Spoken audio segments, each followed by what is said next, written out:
I don't need that. Be careful what you wish for. It's something and a phrase that we've all heard in our lives, and episode 4 of Star City pretty much sums that. Us as an audience knowing who the American spy was a brilliant cliffhanger that this episode pretty much masterfully follows up. But this week takes a break from the space action and we delve deeper into how these people in the world is slowly turning, and how in fact the show is turning and separating itself from For All Mankind, the parent show as well. So let's get into it. Star City Season 1 Episode 4. As always, I'm Al, this is the Geek in Review. Now this episode gives us a bit of a different glimpse, opening with a flashback of a woman giving a voiceover with a report about recruiting people within the Soviet state to work against it. So this is the American side of things, and I eventually did think we're going to get to see it in this season, but it's not how I at least thought it was going to pan out. I thought the entire episode was sort of going to be a pry for the Americans, and she's been watching Tanya and Valia.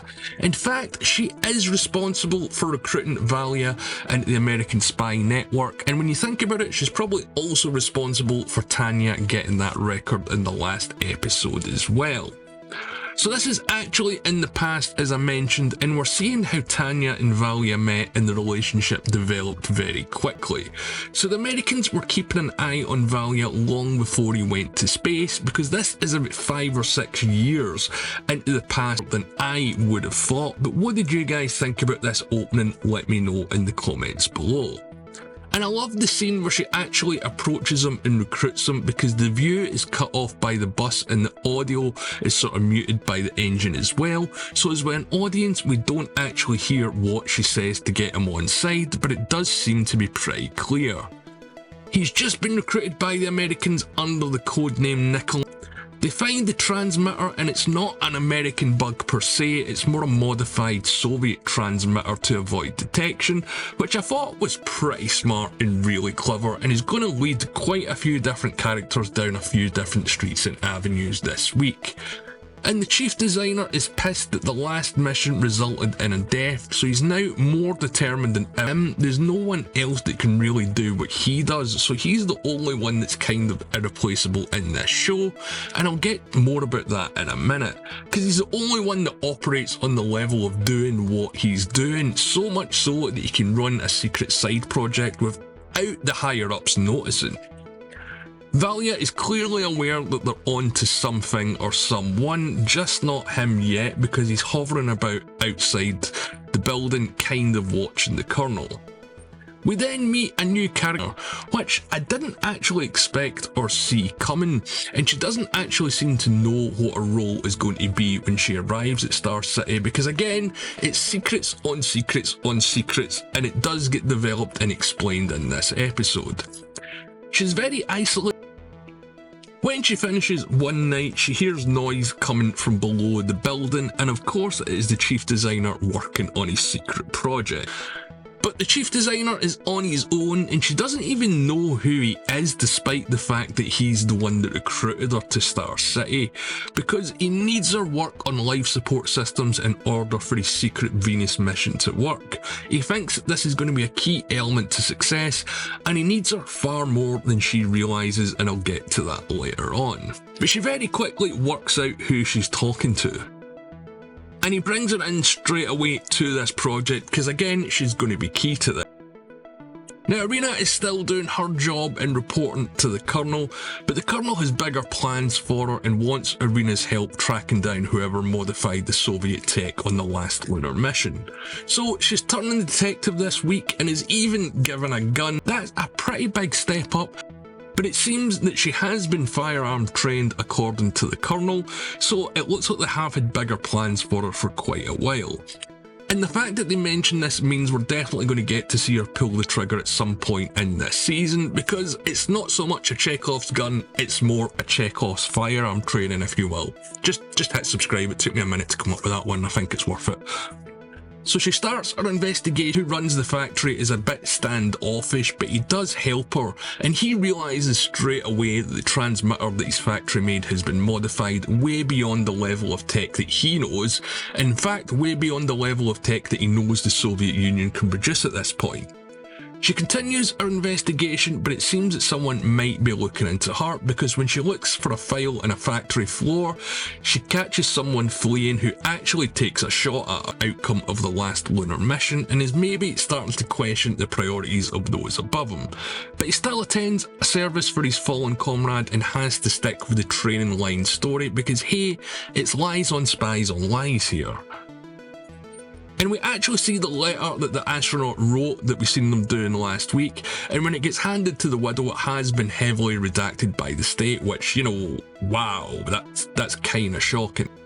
Now, we do get some more time with Anastasia this week doing the whole PR campaign still, and at this point she's been pretty much doing this since she landed on the moon and made it back to Earth, and she's definitely not writing any of the speeches that and you know that for a fact after her little outburst in the moon. And of course she's accompanied by a political handler and a literal bodyguard minder as well. It does dawn on her that she's never going to get the chance to go back to space again, because they can't actually risk something happening to such a figure. So as I said, this is very much a careful what you wish for outcome, and she literally says this later on to a group of teachers that she talks to after doing a visit to the school. She's also turning to booze to deal with all this pressure, having to be forced to do this entire PR campaign across the Soviet Union. Glad to see it is the Colonel herself. She's doing her own investigation into the bug, and this may lead her into her stumbling into the chief designer's secret plans. And like the chief designer, she's got higher ups as well that are putting pressure on her for results, and we already know that if you don't get results in this world, bad things are going to happen to you. She later gets called to Moscow to visit her superiors and does seem nervous at this meeting, and this is the first time that we've seen her like this, and the first time we've seen her being called to report to those above her. Also seems that she might be being set up to fail as well, and this guy's just going to step in like I say. Because this new up-and-comer is assigned to work with her, and by that, you know already that this means he's going to watch her and report back to his bosses, because again, it's spies on spies, levels on levels, secrets on secrets. How many variations of this can I pull off throughout this season? Let me know what you think in the comments below. And she outright asks if she needs to worry about this, because she already knows it, and I kind of like that she's forcing her boss to admit that. And her bosses are being very nice about this, probably because of her reputation and her acts before. But her head is definitely on the chopping block here, make no mistake. And if anything, this is going to light a fire under her to help her find the American spy, even if she has to pin it on someone who's innocent, as we've already seen. Because remember what happened to Yana in the first few episodes. Good news for him or the chief designer's plan, because before the end of the episode, he ends up imprisoned. Now, we don't actually see what happens to him in this episode, although we know he's going to survive into the future. He's probably not going to have a good time of it the next few weeks. Back at Star City, the chief designer is making plans for his launch to the secret mission to Venus. However, they've got a very small window in order to do this, and they still have to select the crew for the mission. The chief designer wants Sasha for his experience, and the big twist here is he doesn't just want Sasha, he wants his teammate from the last mission and the new scientist Luxmi as well to go along for the ride to help keep the life support systems working en route for this 9-month trip. So this is the first time we've seen the chief designer force someone to do something against their will, and it isn't the last time we're going to see it this week either.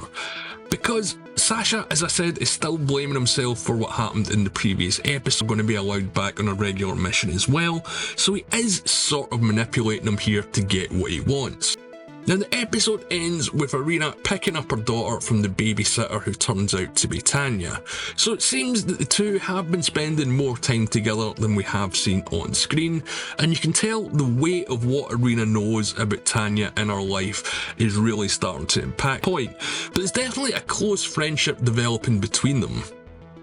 While at at their flat, Irina goes to the bathroom and, like before, goes through the cabinets, and I didn't initially think this was to pry, more to grow closer to Tanya. Said she's going to have to put 2 and 2 together at some point, and she's also going to have to make a choice. And that's where episode 4 ultimately ends. As I said at the start of this episode, it's much more of a character-driven one this week than we've seen so far. Literally all the main cast have been introduced since the start of the episode 1 gets focused this week, and development as well. Also getting the questions of what are these characters going to do once these secrets are out or revealed to them.